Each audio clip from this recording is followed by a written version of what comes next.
It was a violent weekend in Brooklyn Park. First fights among hundreds at two city parks on Friday night, and then a deadly shooting in the early morning hours on Sunday. Flava of Soul opened this spring in Brooklyn Park. It's attracting customers, and according to police, it's attracting violence. It's also earned itself an eye in the sky right outside. It's been a challenging business. We've had calls of fights there. I'm not sure what type of crowd is being attracted to the establishment, but it clearly, there's some problems that need to be addressed. One man is dead after investigators say he was leaving the restaurant at 4 a.m. Sunday and something led to a shooting. Restaurants are typically closed at that time, and so I think we were all a little surprised that there were still patrons at the restaurant. I know they're not supposed to be serving alcohol after 1 a.m. And yet the owners are before City Council Monday night to get an additional liquor license to serve until 2 a.m. Meanwhile, police were busy Friday night when a social media-fueled fight broke out among hundreds at River Park. River Park is a popular park that people are having barbecues and things. It's a busy park. 7:45, that is during park hours. So our officers went out there and did find a large group. They estimated 200 to 400 people. And there was a large group that broke out in a fight while the officers were there present. City officers, along with Hennepin County deputies and state patrol troopers, closed the park, and many in the crowd moved up to Noble Sports Park, where the fights continued. Police say officers responded there as well and once again dispersed the crowd, some of whom left driving recklessly. It's difficult when officers are out on foot trying to push the group out, and then people are driving recklessly and there's nobody in a squad car available to go out, and it's chaos. There have been no arrests in the shooting case as of Monday afternoon. Also, no word from the medical examiner's office about the identity of the person killed. Hennepin County prosecutors say a fatal road rage shooting in Maple Grove last year was self-defense. 61-year-old William Hare was shot and killed near County Road 30 and Garland Lane. Hare and another driver got into an argument near St. Cloud. Investigators say Hare followed the man for 40 miles, driving erratically and even using racial slurs. The man believed that Hare was trying to run him over, and they say he shot him in the abdomen, and Hare later died at the hospital. The 30-year-old gunman left the scene but later turned himself in. Police say he legally possessed the gun used in the shooting, and he will not face criminal charges. The city of Maple Grove is working to help fill a vacant restaurant space. Wahlburgers closed in late May. According to city officials, the city was not given notice ahead of time for a reason for the closing. The restaurant opened in early 2020 to much fanfare. The restaurant is owned by Hy-Vee and founded by the celebrity Wahlberg brothers. The COVID-19 pandemic hit soon after its opening, and other locations across the country have closed as well. City officials say they're hopeful the space becomes another restaurant, calling it a prime site in Maple Grove. Golden Valley plans to ask for more money from the state to help build a new fire station. The city received $3 million in this year's bonding bill to buy property and design the new station. Next year, the city plans to ask for another $7 million from the state for construction costs. That's about half of the total construction cost for the new fire station. And the department wants to switch from paid on-call staffing to a full-time crew, meaning firefighters would be at stations 24/7. Complicated, controversial, and hideous. Those are just a few of the words used to describe Minnesota's state flag. But by this time next year, that flag will be nothing more than a footnote in history. As Delane Cleveland reports, a process is now underway to create a completely new design thanks to the work of state lawmakers. Overlooking Highway 100 in Golden Valley is Minnesota's state flag. It depicts the imagery found on the state seal of a farmer working in the field and a Native American on horseback, but it's not something many would consider as iconic. Honestly, not much comes to mind when I think of the current state flag. In fact, State Representative Mike Freiberg says the flag is not only boring, but problematic. It was designed very deliberately to depict white farmers displacing Native Americans.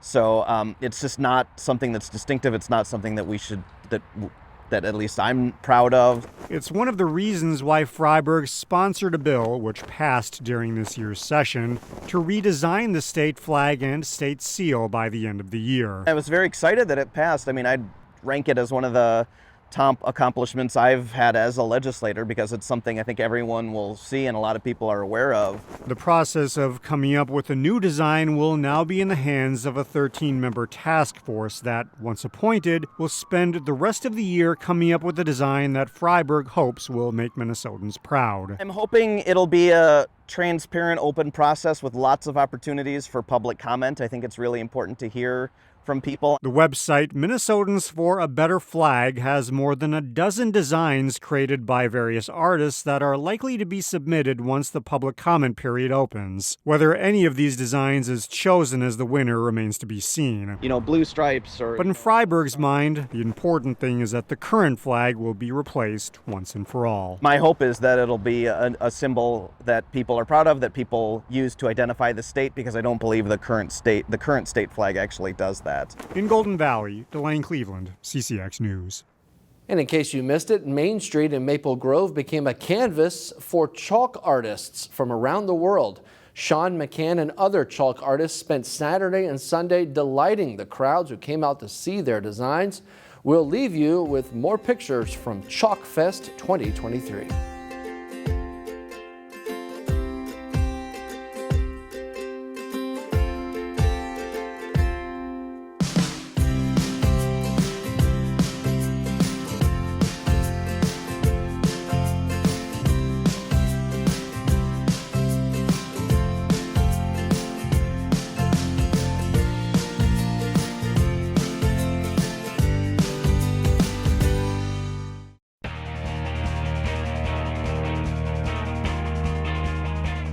Another season of high school track and field is in the books. John Jacobson was there for the Class 3A finals on Saturday and filed this report.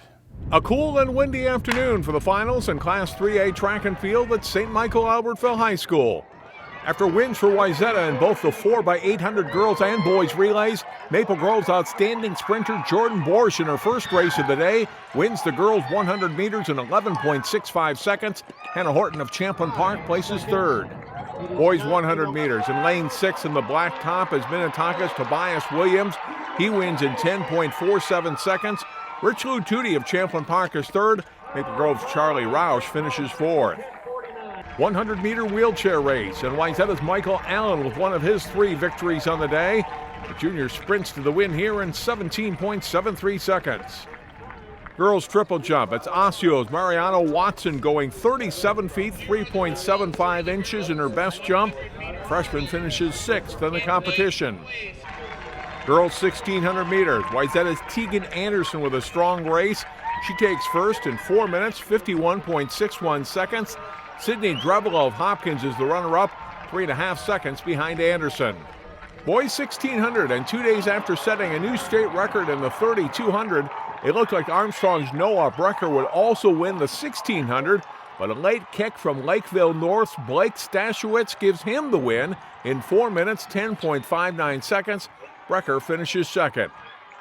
Boys 4x100 meter relay in Champlin Park, Lomax Williams, Rich Lutudi, Emma Tutt, and anchor Alvin Thomas defend their state title in a time of 41.63 seconds.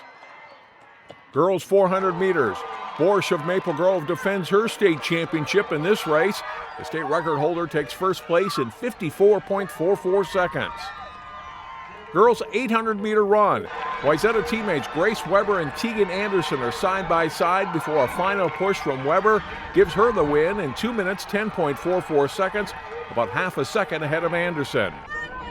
Boys 800, it's Andrew Casey of Lakeville North in the red racing to the win in 1 minute, 54.83 seconds. Cade Sandbeck of Osseo places third less than 2 seconds later. Girls 200, and Borsch caps her prep career in style. The senior races to the win in 23.70 seconds, best in the state this year to complete the sweep of the sprint races, giving the Crimson a 4th place team finish. Wayzata's girls were second in the team standings.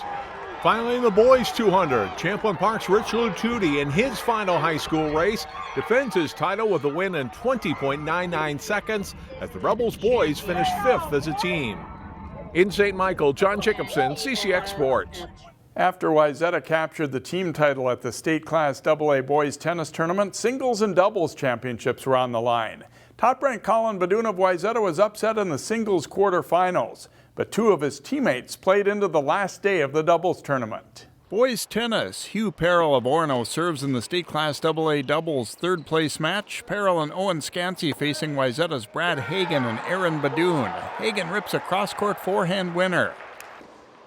They've switched sides now. Badoon with the serve, and after an exchange, Badoon delivers the overhead winner for the Trojans duo.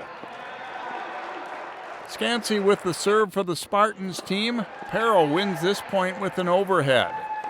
But it's Wayzata's team coming out on top. Hagen serves and Badoon with a volley and then overhead. Hagen and Badoon place third with a 6-2, 7-5 win. And this is the last full week of the spring high school sports season with state golf, lacrosse, and baseball tournaments taking place. Thanks for watching CCX Sports. I'm Jay Wilcox. Find more prep sports games and highlights at ccxmedia.org and follow us on social media.